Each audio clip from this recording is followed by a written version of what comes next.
CEE Brown in your face. Have you heard of Everything at Once? Do you know about Everything at Once? It's internationally known. Aliens listen to it. It's the best. This ain't a regular podcast or daily news, so stay in tune. It's Everything at Once, the place for you. Various interviews of different perspectives from the eerie collective to deliver a message, yeah. Whether a rapper or an event planner, baller, photographer, poet, or freestyle dancer, it's here. Forget the politics that's on the FM. Tony and Dave, you already know where to catch them. So much going on in the EPA. Incredible content. Everything at Once will keep you up to date. Amazing guests.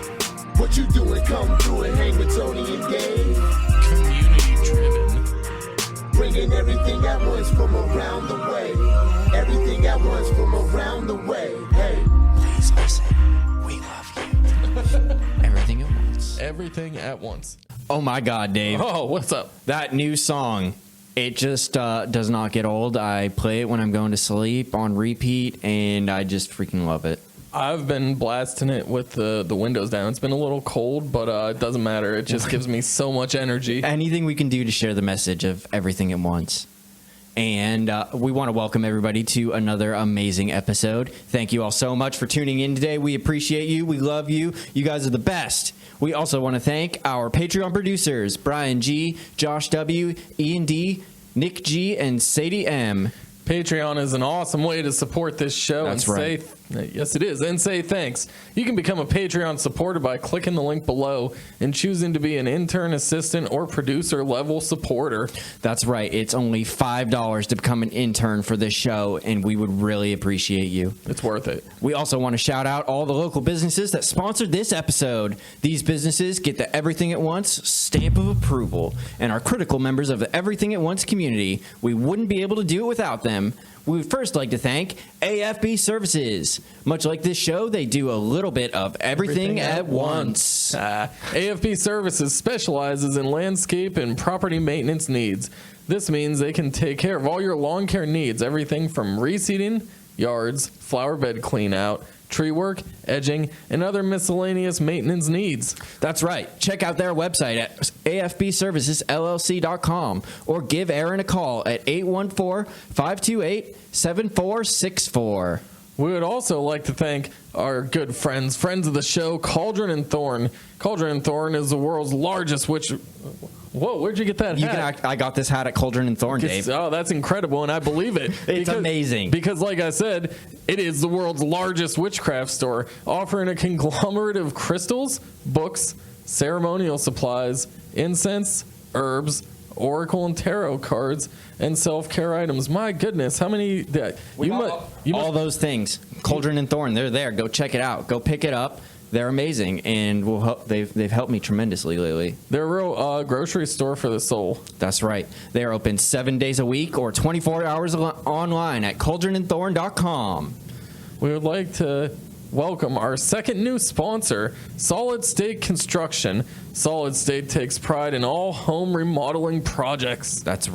You're correct again, Dave. Solid State specializes in bathroom remodeling, kitchen renovation, window and door installation, custom design work, and more, including painting, flooring, drywall, siding, and decks. Get a free quote today by calling Nick at 814-397-7854 or check out their website below. Solid people, solid product, Solid State Construction. That's right. And our last sponsor, Tommy's Automotive. Tommy's Automotive can take care of everything car related. Tommy's Automotive is a reliable, trustworthy service provider. That's right. Tommy's Automotive can take care of brakes, exhaust, fluid changes, spark plugs, and all other maintenance needs. Tommy's Automotive also does fluid film undercoating. Book your appointment today. Call Tommy at 814-384-8088. That's a lot of numbers, and make sure to call all of them. Our sponsors are wonderful and fantastic, and as we said before, they get the stamp of approval. That's right. They aren't going to let you down. Just like this next episode is not going to let you down. Oh, no, it's definitely not going to let. None of them have, but this one definitely won't. Definitely will not. As we already mentioned, we got this incredible new song by CEE Brown, and here today for you, CEE Brown. local hip hop artist in the Erie area. He is incredible. He has a incredible back catalog of music, and he is just doing great things, and the future is extremely bright, and we're just so fortunate and happy to have him on the show and talk to CEE Brown about just his creative process and the direction his career is going. That's right. It was an amazing conversation. We thoroughly enjoyed it, and we hope that you will too. If you want to check out any of CEE Brown's music, check the links below. We got his YouTube. We got his website. It's all there. And now, without further ado, CEE Brown.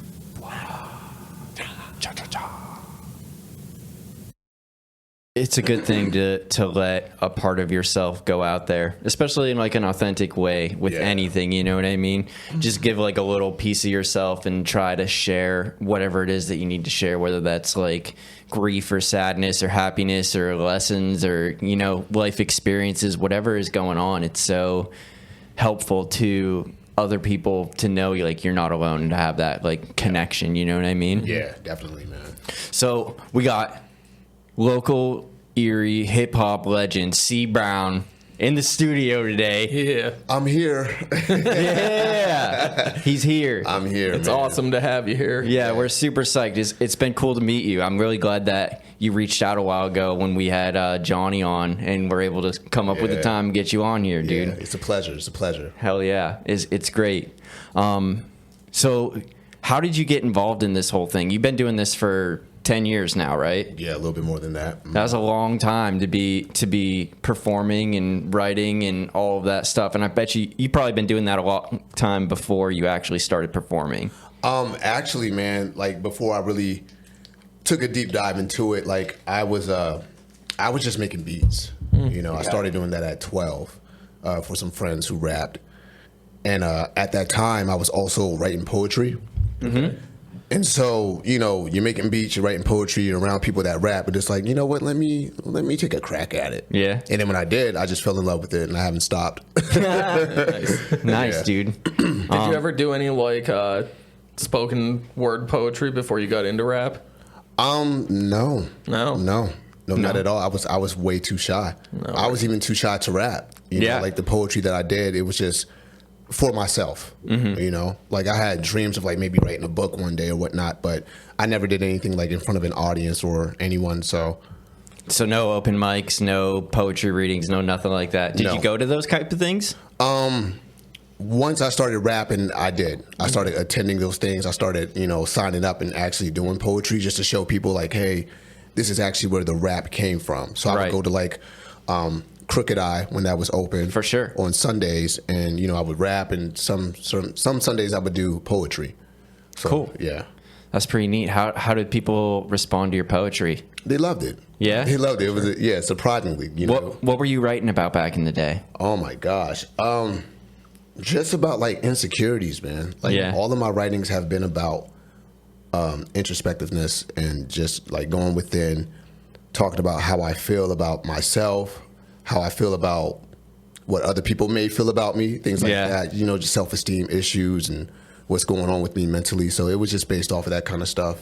Cool. Yeah, it's like therapy. Yeah, I mean, that's a great outlet, and it is therapy in so many ways to be able to just express that and let it out and to hear other people and let other people, especially I like whenever I say something or do something and people are like, dude, I feel that. You know what I mean? Yeah. Then instantly you guys are like, huh, you know what I mean? You're friends. Yep, exactly. Because you got that similar connection, that similar life experience. So it went from poetry to rapping or like poetry and making beats. Yep. To writing lyrics over your beats. Yeah. Do you still make all your own beats? Not all of my own beats, but you know, a lot of them, you know. So I mean, people forget that I've been making beats for years, you know, because I've done so much rapping. And so, like, when I come out with something that says produced by CEE Brown, they're like, oh, you make beats too? And it's like, that's how I started. You know that's how it's been going. I hate the title, like, producer turned rapper, because that's really, I mean, it is the case, but that's You're not. Kanye West. I'm sorry.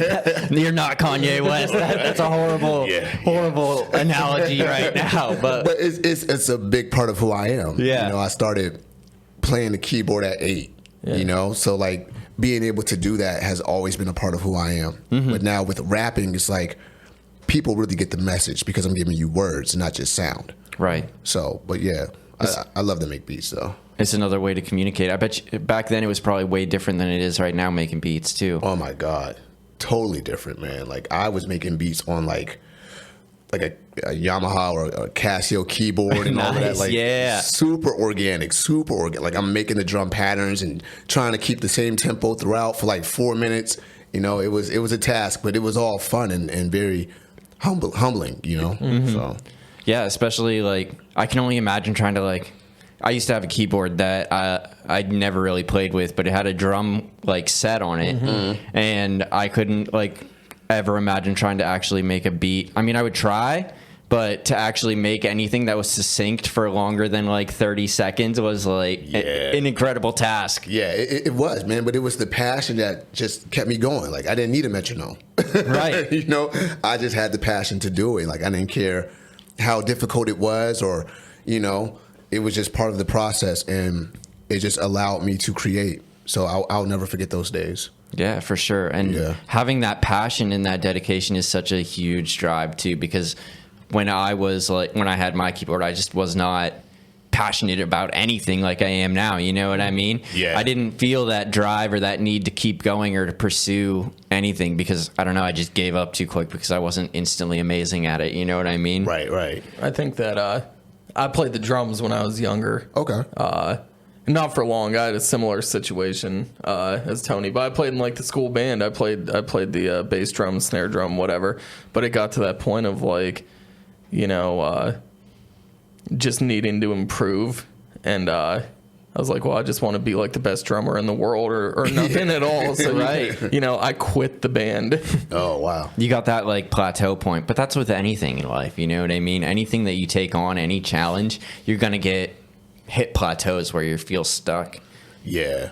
Sometimes you kind of hit that peak, and you feel like there's nowhere else to go creatively. You know, but that's when you just take a break and you just fall back, and then next thing you know, you become inspired again. Right, so, and that's what you're doing a little bit right now, right? A little bit. Yeah, a little bit. Stepping back a little bit, finding that inspiration. Yeah, I mean, I'm mostly inspired throughout my days. You know, my brain is weird, and I've accepted that. I've accepted that. That's a good problem to have. Everything is an idea. Everything is a song. Everything is, you know, it's cinematic to me. That's just how I'm wired, man. But I am taking a step back from the stage, at least. But as far as creating music, like I'm going hard right now. Good. That's awesome, dude. Yeah. So you're laying down tracks and you're making beats and you're doing your thing. Yeah. Just not quite publicly right now. Right, exactly. Low key sleeper mode. I feel like that some of the guests that we're having on in the future are like, they don't have like any social media. They don't have anything going on. Like they don't have a website. It was like hard to find information about these like people. And I have so much admiration for that because I feel like social media and all that stuff is such a big part of what we do here. And it's not exactly my favorite part of what we do here. Right. No, it's the least favorite part. So I can't wait till I can just like low key do stuff and then people will tune in and like check it out. You know what I mean? Right. See, like I love social media. Yeah. You know, I really do because I think it's a powerful tool for what we do.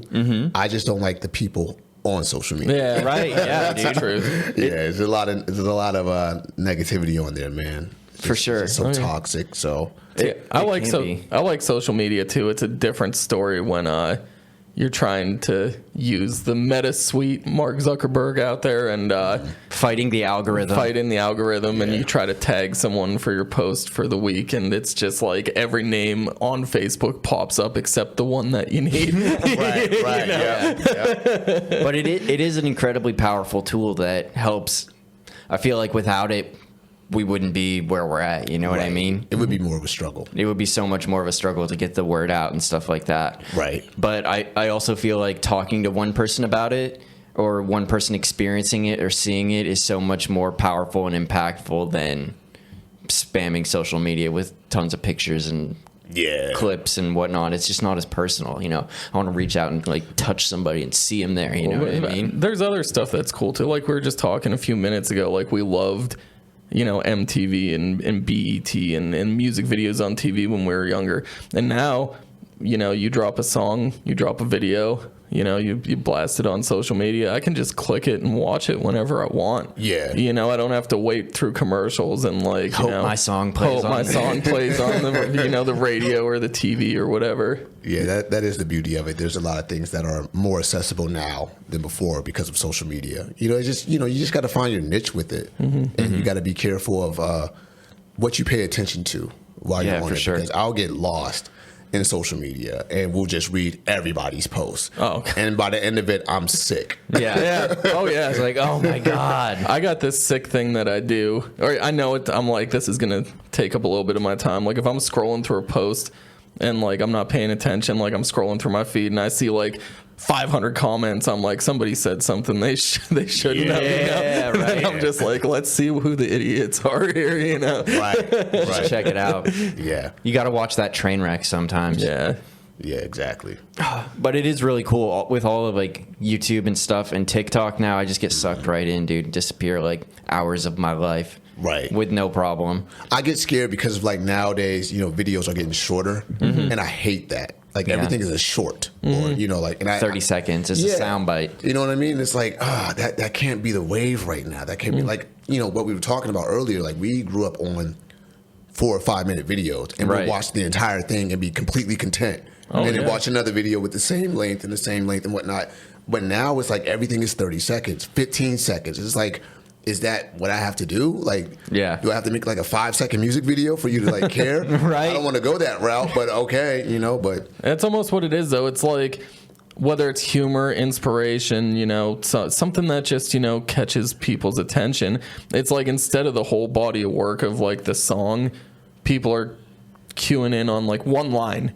You know, like you have to have like such a powerful line or concept or whatever and just make it bite-sized. And that seems to be what people are really clicking on nowadays. Yeah, it's interesting because you really got to like focus and hone in and put so much emotion or whatever it is, authenticity into that one like hook, you know, the part that's going to grab their attention. Right. But we are trying to like actively rebel against that by having an hour-long podcast for people to listen to where we're not having sound bites, you know what I mean? We're having like an actual conversation. You got all the time in the world to say whatever it is that you need to say, so that way people actually understand what you're coming from and what you're saying versus a 30-second clip of something that's cool or a high point, you know what I mean? Yeah, that's why, you know, oddly, I have like a deep appreciation for AM radio. Yeah, you know, me too, dude. Yeah, because like I remember like playing with the settings on a radio, and then I'll be on the AM side and it'll be like just people talking. And as a kid, you're like, what is this? This is boring. Right. But now it's like when you look at how the culture is now with all these shorts and sound bites, it's like, man, it's so good to just find like a podcast or something where people are just talking, you know, endlessly. And it's like great convo. It's a great discussion. And it's not a sound bite of sorts. So, you know, I just appreciate like the length of good dialogue. Yeah. Me too. And I really like books on tape and podcasts too. Yeah. Because it leaves me space in my head to actually focus on it and imagine it and like be a little bit more introspective when I'm not using my eyeballs to cue in on the same thing. Mm-hmm. You know what I mean? Exactly. I'm one of the few people that I know that read, like not read, but like that's what I do in my spare time. Like I very rarely ever turn my television on. I'll look at stuff on my phone, but like if I got like an hour to kill, I'm opening a book and reading. You know, it's the same thing. I like imagining things. I used to listen to baseball games all the time as a kid on the radio. Sometimes I'll still do that. I'll turn on like the feed on my phone, or if I'm driving, I'll turn on a game. Right. Yeah. I mean, it's a lost skill, I think, to like use your imagination in that extent, because I feel like a lot of people need that visual stimulation to be able to look at something, whether it's a Facebook feed or a video or whatever it is. You know, they gotta be fully engaged, rather than you know, being actively engaged with your mind. You know what I mean? I think things will go back to how they used to be. You know, everything repeats itself. Everything is a cycle. So like, I'm not too scared, but you know, I definitely don't want to be watching a 2-second video and thinking that's it. Right. I just got my fix, so that was dope. You know what I mean? So Exactly. And if you're like half a second in and you don't like it, you just head to the next one. right, yeah. It's like 2029, and we're like, yo, did you see that 3-second CEE Brown video? Wow, so cool, oh dude. my god, dude. He killed the game, you know? Right? How can you kill anything in 3 seconds? Right. You hear him? He said, "Yo, that was wild." Oh, shit. What? So profound, dude. Yeah, I know, right? Yeah. So profound. A lot of your music has like a certain profound level to it. At least the stuff that I've listened to. You know what I mean? Yeah. Like you said, you can tell that you're speaking from your emotions and from your experiences and from your like authentic self. Yeah, it's definitely intentional for me to do that. You know, but it's not me trying to be like, I know I've had people call me like a backpack rapper and stuff like that. Like, I don't really take on titles. I just organically do what I do, and when I do it, I just happen to talk about how I feel. Yeah. You know, it's just what's best for me. You know, so I love to write about whatever is affecting me, whether it's positive or negative. You know, I just like to draw from a real place, because that's, you know, a lot of music that I grew up off of is just like that. You know, is personal, is profound, is at times shocking. Right. You know, but it does something for me. So I just try to continue that with what I do. You have you have one song. Yeah, I've listened to so much of your stuff, but you have one song, and this is one of the highest compliments I can give. Like, there's certain songs that I've heard through my life where if I hear the word out in just regular conversation, it plays the song in my head, you know, like Surrender, like Cheap Trick. I am immediately in my head, I'm like, Mommy's all right, Daddy's all right. You did a song with Tone Foch a while back called Problems, and every time I love that song so much. Like, when I get on a song I like, I just again. Every time I hear the word problem in my head, it's like, problems, everyone's got them. I love that shit, dude. Yeah. Shout out to Tone Foch too. Yeah, because originally that was just his song. Yeah. With like 3 verses, and then it just kept extending, and you know, next thing you know, it's like me, Foch, and Johnny on it. You know, and whenever I'm with them, we perform it. But it's actually one of my favorite Tone Foch songs too. You know, so when he asked me to be on it, I was just like, hell yeah, why not? You know? Right. But there's also another I keep forgetting that there's another version of that song with just me and him. And on the last verse, we're going back and forth like line for line. And I don't know if we ever put that out or not, but I think I want to. I'll have to grab the CD. When he made that first CD, I bought it at one of his shows, and I want to say that version is on the CD with just you and him. I don't know. I don't know. I want it. We performed it before. Yeah. You know, and then I don't know, man. There's a couple variations of that song, but it's just, you know, we just love that song so much, and he really did a good job and painted a great picture. I actually perform one of his verses sometimes on my sets. Yeah. Oh, that's awesome. Like, you know, Johnny will be in the crowd and be like, yo, Johnny, get your phone out. I'm about to do Foch's verse. And I'll just do one of the verses from Problems that he did, you know, so just to show love and show my admiration for that song. So, So how do you engage with like your creative process? What does that look like for you? Do you have to get into a certain mindset, or is there a certain space you like to go to, or is it a little bit like whenever you're feeling it? I mean, first and foremost, you know, when I'm getting ready to hit the studio, I have to be alone. Yeah. You know, if I'm not working with like another engineer, I have to be by myself. I'm not the guy that's like, oh, it's a party in the studio, or hey, come through, call the ladies up, let's get some bottles and da-da-da-da-da. Like, no, like, it is my workstation. Like, I am here to put in work. Like, I don't want no vibes around me but my own. You know, I'll get some tea going, I'll light a candle, and then I'll just go into it. And I've noticed that over the years, my writing have been different. Like, if I'm really excited, I won't write. I'll just freestyle a verse. Like, I'll think of 2 bars, go back and do another 2, then another 2, and then another 2, which, you know, I didn't know I could do, but that's how I get when I'm very excited. Yeah. You know, and next thing you know, I have a whole verse. It'll sound like I took a half hour to write it. But pretty much, you know, I find a beat, or I make a beat, and I just let it talk to me, man. Yeah. I just let it talk to me.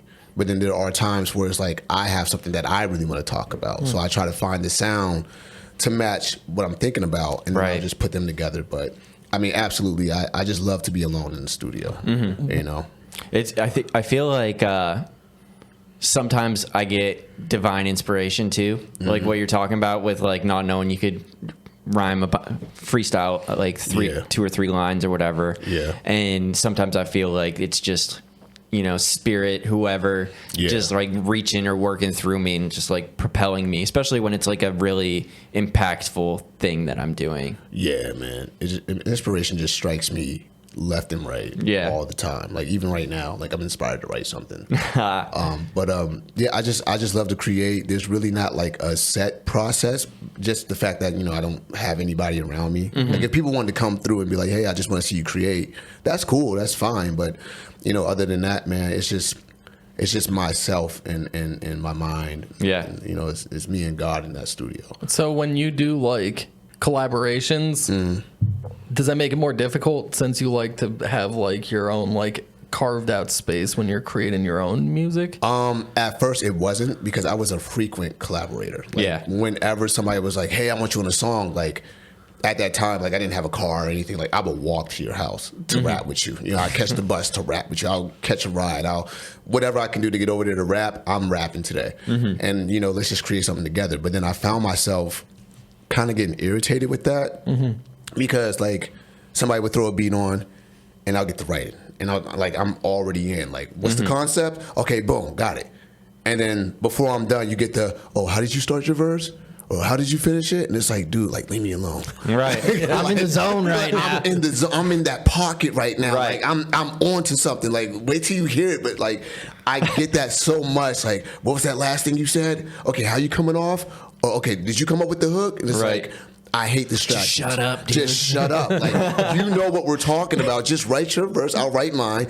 We'll record it, and whoever had the best first verse or the best second verse, we'll go off of that. So, yeah, I mean, collaborating is always cool, but I prefer it as like, hey, you send me the song with your parts on it.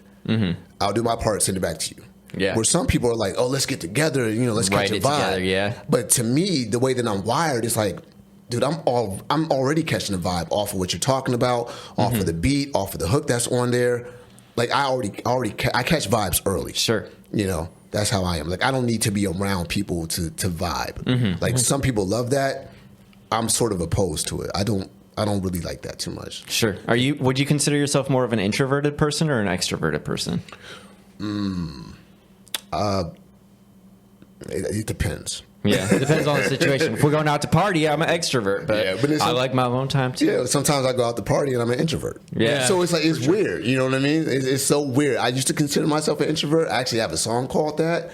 But I find myself being both. Yeah. Under different circumstances. Right. In the studio, if I'm around people or if I'm at a party or whatever, it depends on the occasion at that time. Yeah, for sure. I mean, you got to be able to adapt and go with the flow and all that stuff, I'm definitely introverted backstage. Yeah. Yeah. I'm nervous the whole time. Super nervous whenever I do a show. That you still got the butterflies or whatever. Yep. It has not stopped. It has not changed. I don't think it ever will. And I think it comes from me caring about my performance. Right. I've heard so many people, like huge, like, world famous musical acts or, theater performers or whatever.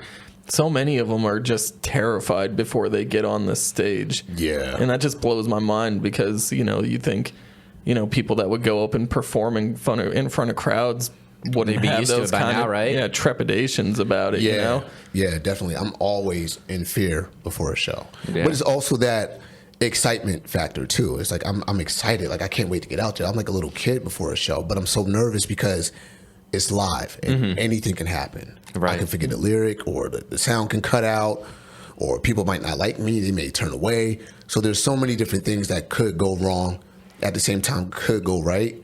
And that's where that nervousness comes from. Yeah, for sure. And I think it takes like huge self-esteem or maybe not self-esteem, but just like a lot of fucking guts to like get out there and be vulnerable with people and show them like music that you put your heart and soul and has like a little bit of you wrapped inside of it there. Yeah, exactly. That you might not show to everybody that you're just meeting on the streets. Right. And it's that transition from Charles to CEE Brown too, which is like a weird thing because sometimes I don't always see myself as the artist when I'm out in public. Mm-hmm. You know, I'm going to get gas, and it's like, hey, CEE Brown. It's like, what? Like, no, I'm Charles. And it's like, wait a minute, no, you are CEE Brown. It's like, okay, all right, got it. But yeah, it's that whole thing of trying to turn in, you know, from the person into the artist before a show. You know, I have to get into artist mode.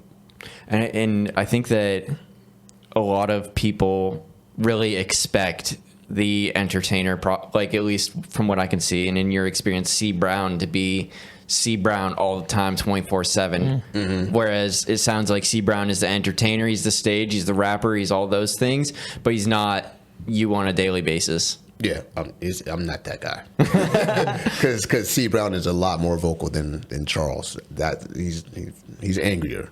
Yeah, he's more outspoken, you know, and I've learned that too.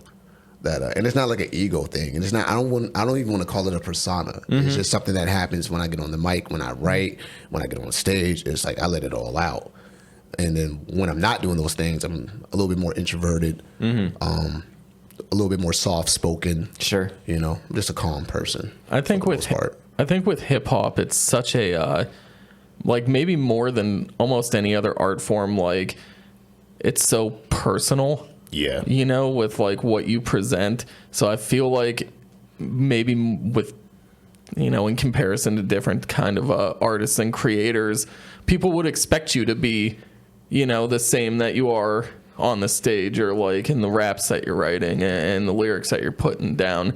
So that's got to be tough to like, you know, for people to distinguish the two sometimes, I guess. Yeah. right. You know, like, because there's so much of an onus for like, or I don't know if it is as much anymore, but I remember when I was younger listening to like rappers, it was always like, well, is what he's saying real? Is he telling the truth? Is he a studio rap or studio gangster? Or like, did he do that stuff on the street for real? So like, I really feel like people want, or it like just has to be so real with hip hop. Yeah, for sure. And I know with me too, like what I say in my music is actually how I feel as Charles Brown, the person. I just don't always express that. Right. And there is this misconception of me that I'm like cocky. I've had people come up to me and say that, you know, and I'm like, where did that even come from? But it comes from, you know, being in front of people all the time and performing. So they think that I have this huge ego, and it's like, no, it's the total opposite. Right. Like if you actually listen to the music, I'm actually talking about how insecure I am. Yeah. So like there's no arrogance with me, man. But you know, people when they see you do something on a huge platform repeatedly, they get this misconception of you that you have a big head, and that's not the case. For sure. And I also feel like to a certain extent a lot of rap, like people are saying their name over and over again. That's like one of the jokes I tell people is like about the rappers that I like Tech Nine or Young Jeezy. Like the song is as good as many times as they say their name. You know what I mean? Because Tech Nine's always saying his name. Young Jeezy's always saying his name. T.I.'s always saying his name. And all of his songs. Weezy, baby. All those guys. You know what I mean? So obviously they have like a huge ego if they're always just like praising themselves or agreeing with themselves, like, you know, after every line, you know. I always say Brown at the end of a verse when I collaborate with people. I say that a lot, like Brown. Yeah. And I don't even know when I started doing that, but it's not like oh, I'm that guy. It's like I feel like I made a statement. I feel like I said something that was very important, and this is my stamp. Brown. It's like signing your name, dude. Yeah, you know. So I mean, I love doing that. I mean, people might consider it, you know, cocky or maybe a little braggadocious, but it's just, you know, it's character. Right. Yeah. And I think that's part of like art and entertainment anyway. Like people want to be entertained, and they're, I mean, not to say that like an introspective person can't be. Sorry. She's our studio manager. She makes sure we do a good job around here. She was rubbing against my shoe for a long time, and I didn't know what was going on. I was afraid to look down. Yeah, she makes sure that we're doing a good job. That's when we know we are doing a good job. She comes down here to hang out and vibe with us for a little bit. Oh, well, thank you for that stamp. Yeah. But what I was saying is that like people want to be entertained, and if I'm just up on stage or doing anything without like a certain energy level, like I feel like that's like short selling the people that are out there trying to listen. You know what I mean? They want to see that shit. They want to see it live. They want to see it real. They want to see passion. They want to see excitement and energy and all those things. And if I'm not doing those things whenever we're recording a podcast or like out in wherever, then I'm not doing a good job, you know? Yeah, exactly. Like you have to, it's like you said, you have to be entertaining, man. Like I approach things also from like a consumer mind state. Like, okay, like what would they want to see? What do they want to hear? How do they want to hear it? What would wow them? What would wow me? Right. And when I get on that stage, I just try to give it my all. I try to give you the my, I don't want to say my full self, but I give you a lot of me when I'm on that stage, because I want to bring out the embodiment of the song. Like, I really mean these words. Right. I didn't just paint this picture for no reason. This is for real. This is from the heart. This is from the soul. And I need you to leave with this. So. Yeah, for sure. And that's so, it's interesting how we can be like our authentic self, but our authentic self can have like so many different versions. You know what I mean? Like I could be chill, I could be hanging out upstairs or doing whatever and just kicking back, or I can be, out there getting wild, or you know what I mean? Jumping around, doing all sorts of shit, whatever is going on. It just depends on the situation. That's what I love about music too, man, because I can show you different sides that people don't know. They'll listen to a song and be like, I didn't know you were like that. Yeah, I am. Right. Yeah, dude. Yeah, I am. Sometimes I'm that guy that's, he's depressed and he feels like a failure and he doesn't want to carry on. And other times I just want to party, wild out, and hell yeah, be single and not care. And other times I wish I had a family. And then other times I just want to be a bachelor, and all of these things, man. So music allows me to, give you the different sides of me. I like to bring people into my world and let them know who I am, because there's going to be a side of me that you can connect with at some point, and at the end of the day, it's all entertainment. Right. And it's so human to have like all of those different feelings and those different emotions at different times. Nobody's like a super pillar of stability that never changes or never goes through anything. Everything kind of comes in waves, and we kind of transition through different parts of our lives to. And each transition's a little bit different, you know what I mean? There might be a time where, like you said, I'm depressed, or a time where I'm super pumped for however long, and being able to reflect that and kind of like, it sounds like to me that your music almost commemorates those different types of moments and periods in your life. Yeah. It's a journal. It's a journal. It's one big story. With many different stories that all tie in together. All these sides of me, there is a similarity. They all stem from a certain place, and I don't mind sharing it. So, and that experience is just, you can tell, because like a good rapper can like change their style, their delivery, their whatever, but you can always still feel their core essence. You know what I mean? Yeah, it's important to have that for sure. So where are you going next? What's next on the agenda for CEE Brown? I think, man, just to put out this album that I've been working on. What people don't know is that I've never done an album. I've done mixtapes and EPs. I've never done an album. Wow. I didn't know that. Yeah. The reason for that is because I have high expectations, and I listen to a lot of albums, and it's like I want it to sound like this, I want it to sound like that. Like I don't want to put a dud out there, so everything has been like a mixtape or an EP. But I'm finally cracking down on one, hoping to put it out in the fall sometime, because that's my favorite season. Cool. I feel like people digest music better in the fall. So that the band and we have an EP. That's pretty much done. It just has to be mixed and mastered for the most part. And then I'm working on an EP before the album as well with my friend P.A. Dre, who lives in California, who has done a lot for me. So man, just putting in the studio work, and then subsequently put some music videos out there. Right. That's what I love to do, and just keep that train going. But at the same time, trying to expand my brand and reach a bigger market, a bigger audience, and not just be Erie's backyard artist. Right. No offense to anyone, but I feel like that's what I've been for so long. So I'm just trying to get that reach, man, and get my music to more people. Because my music is meant for everybody in my eyes. So, and it sounds like this next album you're being very critical of, because I know like a lot of people will make an album or whatever, and maybe it'll start out as like 40, 50 songs and then get cut down to 10. Yep. And then really there's like 4 that you're super pumped about on there. Yeah, man. Yeah. Like I've done songs. I'm like, oh man, that's going to make the cut. And then I'll make something else and replace it with that. And I'm like, well, that was okay, but this one is better. And I just keep going. But it's all fun. It's part of the process. And it just shows that I really care about what I'm doing. Exactly. And, I really wanted to hit home with people. I'm always coming up with topics and subjects, and there's things that I've been wanting to talk about that I haven't talked about before, and then I get newly inspired by something else. But hopefully by the end of summer I have a body of work that I can put out in like September, October. Be super pumped about it. With wanting to hit the national market and putting out this album, I don't know if this is antiquated or not in the digital age we live in, but is there like a hyper focus on having a song that's a strong single? Yep, absolutely. So I put out a song called Love from a Ghost, and I did the video for it, and I wanted that to be like the hit, the single. You know what I mean? I've let people hear it. They gave me great feedback. It was one of those songs I did like a year ago, and even I was afraid to put it out because I was like, man, this is really good. Yeah. And it wasn't even finished at the time. It was just like a verse and a hook. It was on a completely different beat. And then I went to the studio.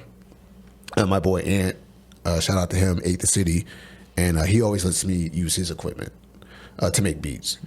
And so I just I built the beat around the acapellas and whatnot, and got it mixed and mastered, did a video, put some money behind promotion. So that's why I did the numbers that it did, because I had a company like push it to a lot of people. I mean, it was costly, but to me it was worth it. So what I want to do is bring that single back around. I don't want to let it die. I feel like it has a lot of potential, not just like radio commercial potential, but just potential to reach a lot of people in a very emotional way, because it is a personal song. And so that's the one that I want to continue to push. Because it's easy to make something, it doesn't do what you want it to do, and then you end up making something else. And I'm like, no, let me revamp this song and put it back out. Does your music ever scare you? Like you write something down, you're like, holy fuck, do I actually feel this way, or is this really how my head is working right now? All the time. Yeah. All the time. There has been times where I'm like, man, I shouldn't have said that.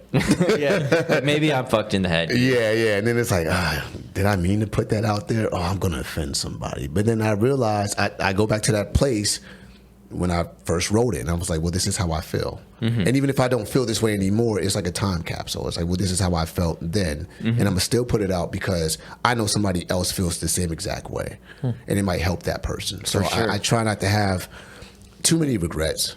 Or trepidations behind putting out songs or writing a certain thing. But yeah, definitely my music does scare me. and I guess that's a good thing. Yeah, I feel like if you're not like really being authentic and really expressing that kind of stuff, then you're probably not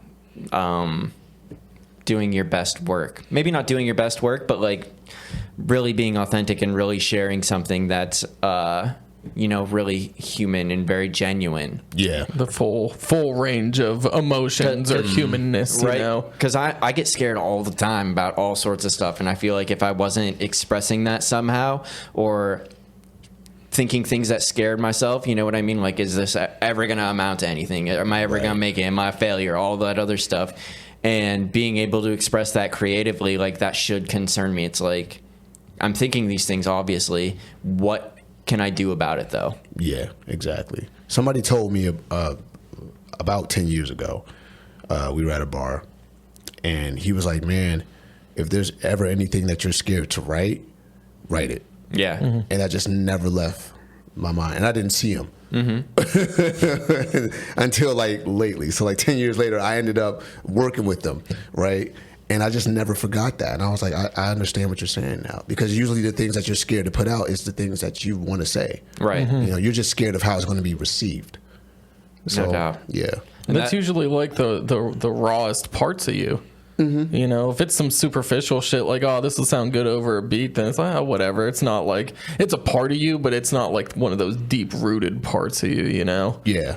Like, one thing about my music is that I always talk about like mental health, suicide, things like that. And I did get to a point in my life where I was like, maybe I should just like ease up on that topic. But there are so many people who experience that, man. There are so many people who end up offing themselves, and there are so many people who feel that way. And I'm like, well, why not talk about it? You know what I mean? Like, yeah, it's scary. And it might annoy some people, like, oh, here you go again with another suicide song. But it's like, it's a real thing. If these rappers can talk about shooting one another all day long, album after album, we're talking about selling crack, album after album, then why can't I talk about? That's kind of my jam, though. I mean, no, I'm not against it, but it's like, you know, certain rappers make the same album over and over, and it's okay. So it's like, so why can't I be repetitive with this topic?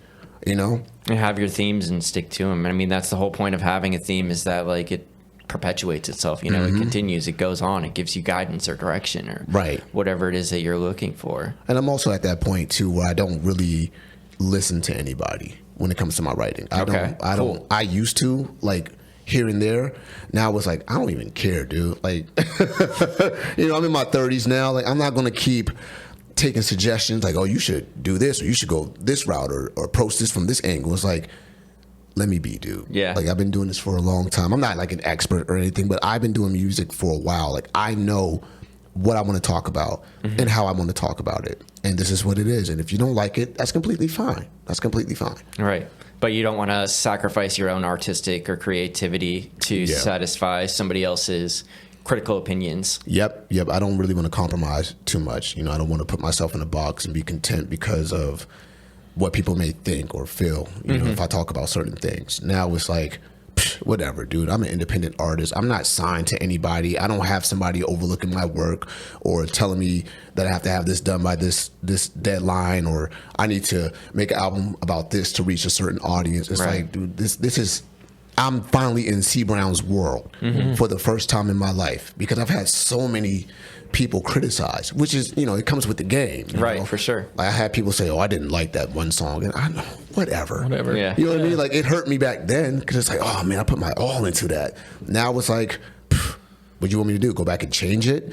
That's not happening. I'm just going to make the same song over again. Yeah. They just, I even like my favorite artists of all time, like there might be like a CD or an album or whatever where I can listen through and say I like every single one on there. But even the people that I like the most, the music they make, there's songs I don't like. Yeah. You know, like you're not going to please everybody every single time with every single song you do. Right. And it's like, what's the point of even telling me that you don't like it? Like, it has to be like a real profound reason. Like, hey, I didn't like this song because it made me feel like this or whatever. Like, I get that. But like, just to be like, you don't like it sonically, cool. Don't tell me that. Yeah. Some people are just haters though too. Right. And it's hard to tell who's real and who's hating. Exactly. So I just block it all out, you know, because I just want to continue to create, and I don't want anything or anyone to hinder me. And I think that being able to recognize that difference in feedback, because sometimes you'll just have somebody who's like, yeah, I just don't like that song, or I don't like that line, or whatever. These could have been better.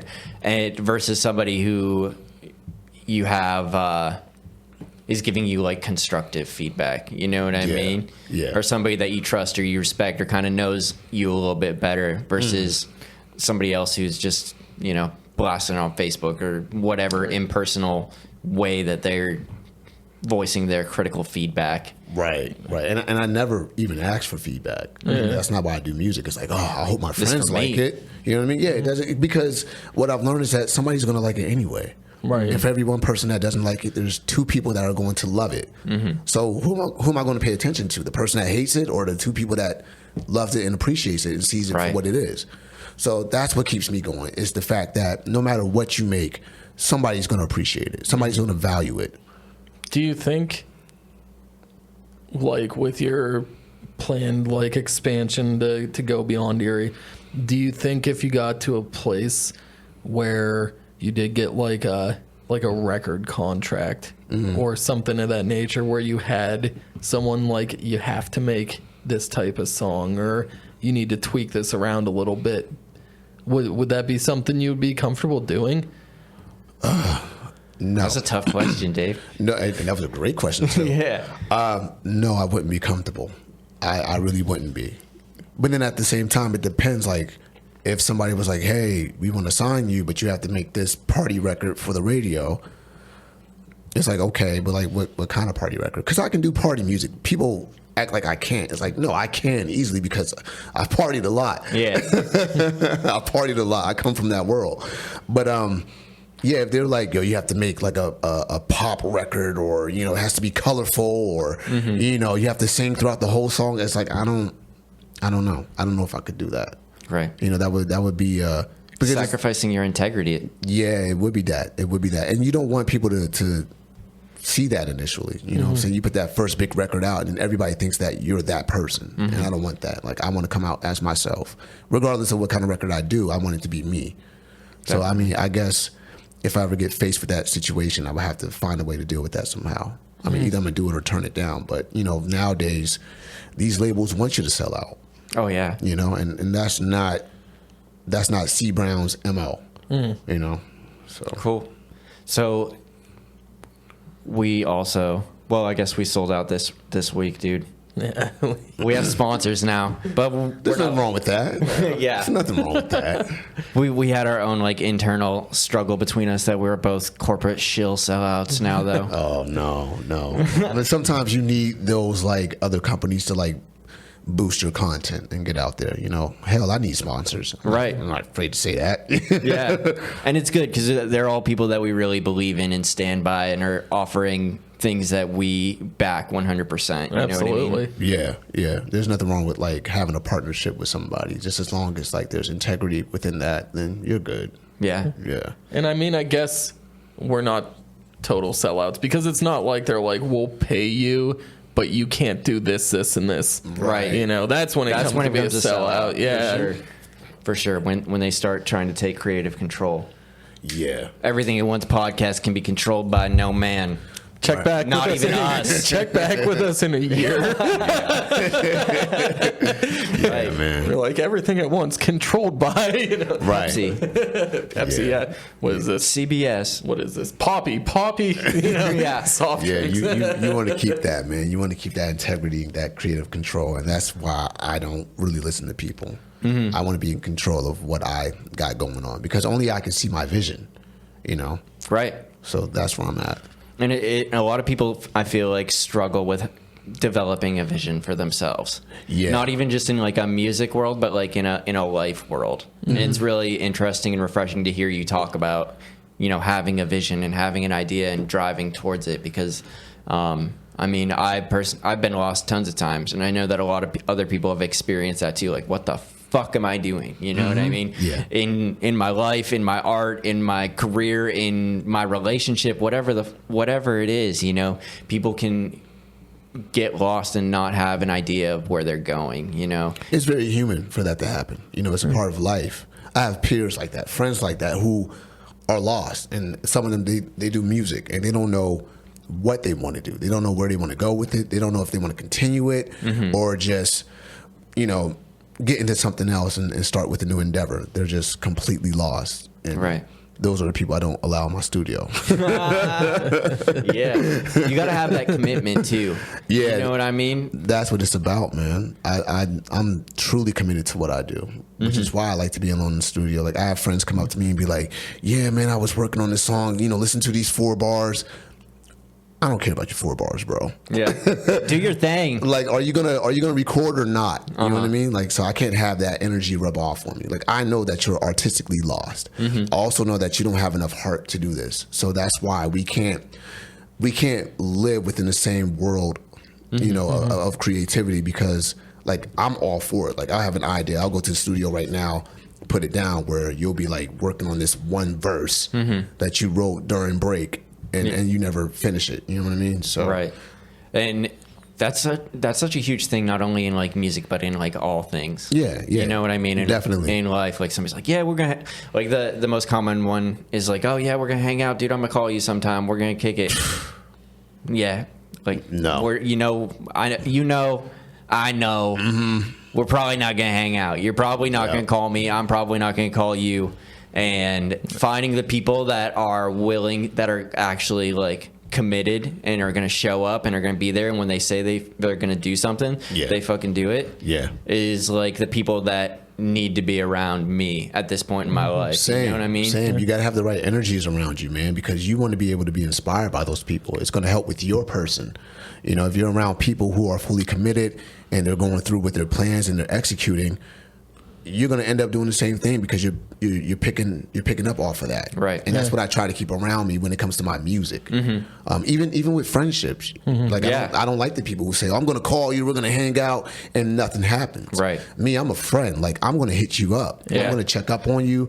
Hey, if it's your daughter's birthday, I'll be there, or I'll send a gift, or hey, let's hang out next Saturday. I'm hitting you up next Friday. Hey, we still hanging out? We doing this, right? Right. I'm that type of person. So I'm starting to become more of a committed individual in certain aspects of my life. And I think also, you know, kind of talking with like going back on the bars and stuff and friends too, you got to go out and like do it. Like everybody has confidants. You have people that you talk to, but like it'd be one thing if you go out, you experience something, or you throw down that verse, and then afterwards it's like, oh well, you know, this and that.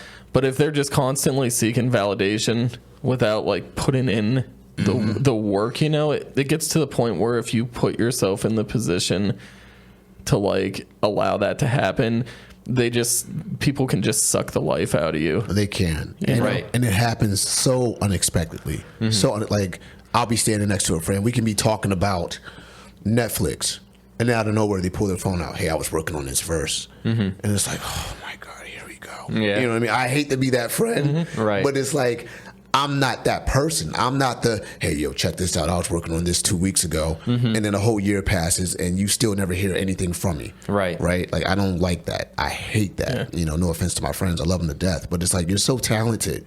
Do execute. Like, I have a studio. Let's record it. Put it down. Like, don't tell me what you started. Are you going to finish it? I mean, I guess it's, I could see how it's annoying. I guess it's also like flattering, you know, I guess from a certain standpoint. I mean, people want you to check out. They want your feedback. They like, want your pats on the backs and your validation that they can't find within themselves to say, you know what, I'm doing a good fucking job here. I'm going to keep going. Oh, yeah. They're definitely seeking approval. Yeah. But, you know, I care enough about what you're trying to do that I want you to execute. I want you to come to the studio or anybody's studio and lay that down. I want you to finish that song. You know, but don't just come up to me every once in a while and say you've been working on something, you started this, and then you never finish it. I hate that. It's a pet peeve of mine. Yeah. I don't like that about, you know, some of my peers. Like, I get it. Like, you want my approval because I really do this, but like, I believe in you, bro. Go out and do it, man. Yeah, just do it. You want to work on this album? Just fucking do it. Just do it. Like, what's holding you back? And then people have so many excuses. Oh, well, you know, my kids or my wife, my girlfriend. Like, I'm not even trying to hear that. No offense, because, you know, I've had 7 jobs at one time. Yeah. You know, this was last year, and I still found time to record. Yeah. So I don't want to hear that. You know, it's about having that balance. It's about a little bit of sacrifice, and it's about passion. And if you're not passionate about, you know, whatever you're coming up with, then, you know, just don't bring it my way.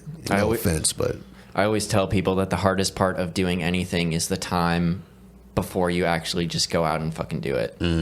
You know what I mean? All that time, like sitting in your head, like, oh, I'm gonna do this tomorrow. Oh, I'm gonna do this next day. Oh, I'm gonna do this in an hour. I'm gonna do this in 10 minutes. Whatever it is, doing the dishes, writing a song, whatever. It's always the hardest part is always right before you do it. And then once you do it, you're like, that wasn't so bad. yeah. I fail, you know, because I'm a human, but whenever I start to get that actual thought, I try to force myself to do whatever I'm thinking, you know, if Right it's at that possible, time. you know. Yeah. Oh, I really need to clean. Oh, fuck, I gotta clean up now. Like, you gotta do it, you know, and it just fester, you know. I mean, we all sit idle. Yeah. Sure. Even me. Like, I'm not perfect. At all. Like, sometimes I procrastinate on things. Everybody needs downtime. Yeah, we all do. We all do. We all need to rest, you know. But I just know when it comes to music, like, I care about it so much that if you're gonna come to me with an idea, I'm already like, let's lay it down. Yeah. Let's record it. You know, I have a friend right now. He's been my friend since I was 12, and he was the one that I was making beats for.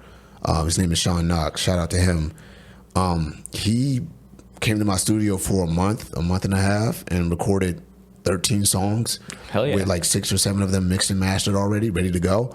I'm like, that's what I love. That keeps me going. So when it's time for me to record, I'm already inspired by him. I'm like, okay, if he did that, I need to do like 28 songs. Right. Or maybe I need to get a body of work together. So I just like to be inspired. I love to keep that locomotive energy around me. Yeah. For sure. And when you see other people doing it and having success and stuff, it makes it seem so much more attainable. Yeah. You know what I mean? Because we all have these like impossible dreams that we'll never get to. But when you see other people out there doing it and following their dreams, whether it's music or whatever is going on, it's like, you know what?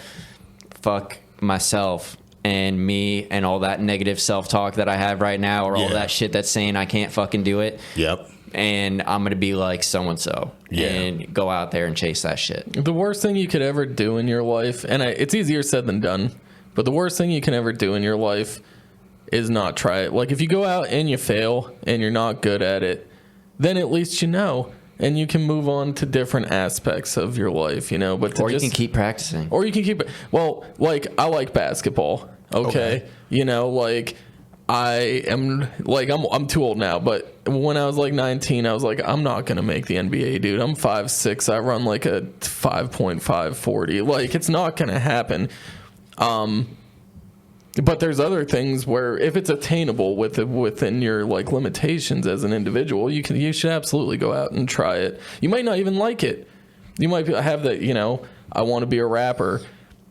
Okay, you go out, you get on stage, it terrifies you, or like you get called out at like grocery stores or gas stations. You don't like the publicity or the being that popular. You go and doing something else with your life, but you got to try it. Yeah, you do. And I also believe that, if you have a passion for something and you start with it and it doesn't work, keep going. Yeah. Fail forward. Just keep going. Like I wasn't the best. Fail forward. I like that. Yeah. I wasn't the best at rapping when I started. I wasn't like I had an affinity for words. I love words. I love poetry. Music, stories, all types of literature. Like that was my thing. But when I started, like when I go back and listen to my earlier works, I'm like, right. I kind of cringe at it. Like I turn that off.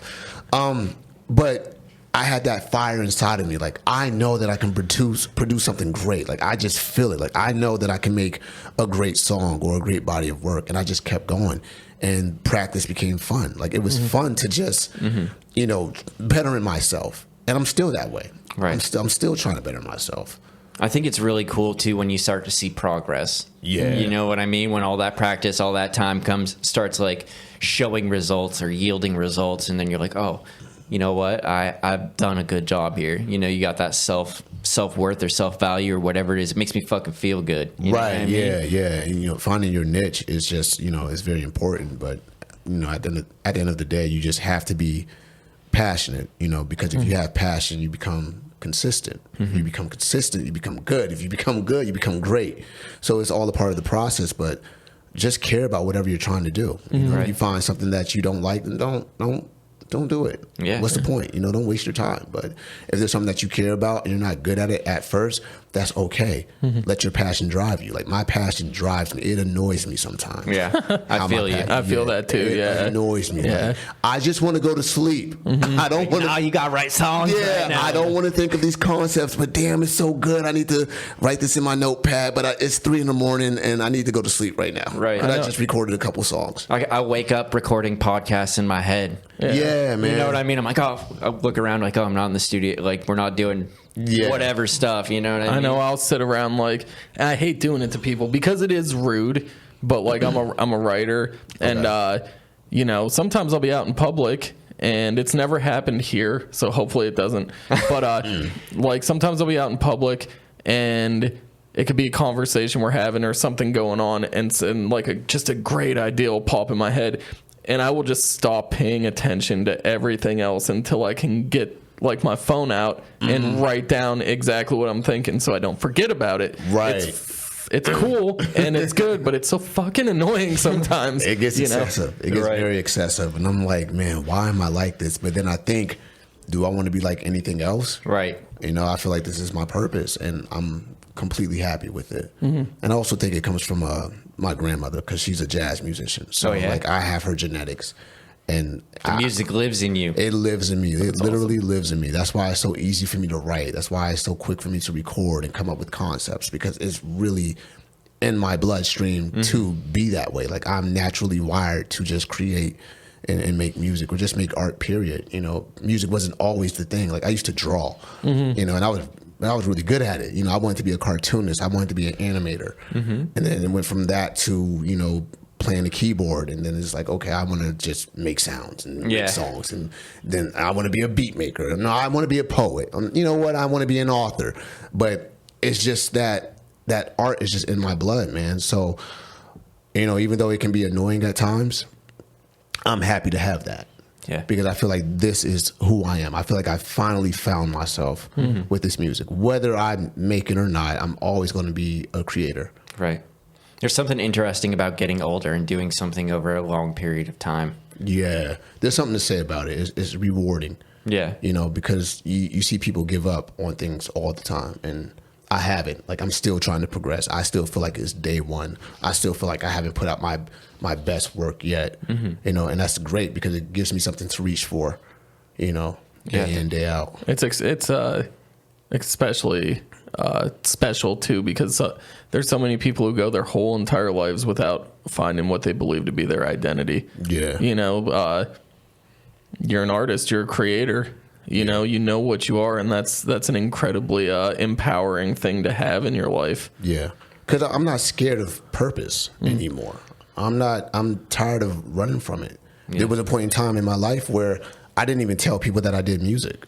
You know, I didn't want them to know. It's not that I was ashamed. I was just scared. Like, it's a big thing to not be the norm, to step outside of the box. It's not like, oh, well, you know, I'm going to college to become this, and, you know, I want to be, you know, I want to have this profession, or I want to pick up this trade. It's like, no, I rap. That's what I do. It's a real thing. Get over it. It's who I am. You don't have to like it. Right. There's really no backup plan at this point. Like, this is what I want to push for.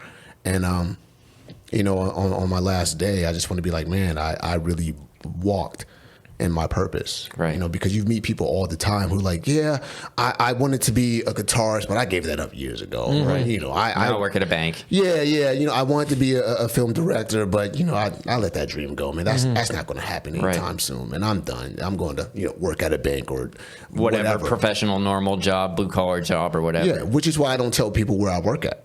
Yeah. It's not the job. Yeah. It's just that it's not me. Yeah. Right. And it can be a good job. It can pay well or whatever. It could be perks, you know, the 401k and PTO, blah, blah, blah, you know, the corporate bribe. Right. But it's not me. Yeah. So I worked at I won't say the establishment, but I worked at an establishment a few years ago. And I remember sitting with a couple people, and they would just like complain about their job all day. And then they'd be like, well, what did you do when you got out of work? Well, I did this, and that. Oh, how you have enough time in the day? Well, what did you do? I sat at home and did nothing. Well, well, that's your problem then. You know, like, because I totally agree with you. It's like, yeah, I got a job. We all need to make money. If it's not something like, we're not getting rich right now. Our sponsors aren't paying us enough. But like, this is. But we love them and we appreciate all that they do. When I see people in public, if they're like, "What do you do?" I'm not like, "Oh, this is what I do at work." I'm like, I write and I do podcasting. You know, but like, you got to go out and do it. So many people just sit at home and are miserable to get to work every day. Yeah. But then they don't do anything about it. Yeah. I think society really boxes them into, you know, going to college or going to tech school or going to wherever that's going to provide them with a stable income versus like following whatever it is that they're passionate about. Because mom and dad or aunt and uncle or whoever friends are going to be like, you want to be an artist? You want to do paintings? You want to do sculpture? Like, you know what I mean? I think it's totally fear of the future, and a lot of it comes around money, because like so many people, when you get them at like college age, teenage age, are like, let's drive across the country. I don't got my money in my bank account. Who cares? I'm gonna do this and that. Right. And like when you're an adult, it's like, oh hey, I got the mortgage and electric and gas bill in the mail, you know, like I don't have time to do anything else but be consumed by something that gets this paid. Yeah, I concur with that, man. And that's what makes me sick about society, and especially in Erie. There are a lot of people who are afraid to walk in their purpose. You know, everybody wants to, and there's no offense to this place, but like are going to get a job at Erie Insurance. Okay, cool, awesome. I'm not against that at all. But it's like, I know that's not what you want to do, bro. Right. Like, I know you have another dream, sis. I know what's going on. I know you personally. I know what you're talented at. Why give up? Because it doesn't pay the bills. You can still do it on the side. Right. You can still take 2 to 4 hours out of your day to like practice your art or whatever it is that you want to do. Like, what happened to that? I knew a cop when I was in 5th or 6th grade. He would come in, he would talk to us. His name was Officer Stan. Probably the only cop I've ever liked in life. Shout out Officer Stan. He's still out. Yeah, I don't know if he's still alive or not. I hope he is. But he would come in and talk to us, and one day he came in and he was like, yeah, I have a notebook full of ideas, like for stories. This is a police officer. You know what I mean? Like, he's already set. He's good. He's, a powerful figure in society. Right. He contributes, whatever. But like, for him to say that, like, I have ideas to write stories, like I'm gonna write books or whatever. It was like, I love that. I never forgot that. And I wish more people would just not be afraid to run from who they really are because of a job, And jobs are always going to be available. Oh, yeah. You know what I mean? These companies need us. They need workers. Right. So don't be afraid to go for something. Yeah, it might not work, but it's that fulfillment. That's more important to me than money. And I love money. Sure.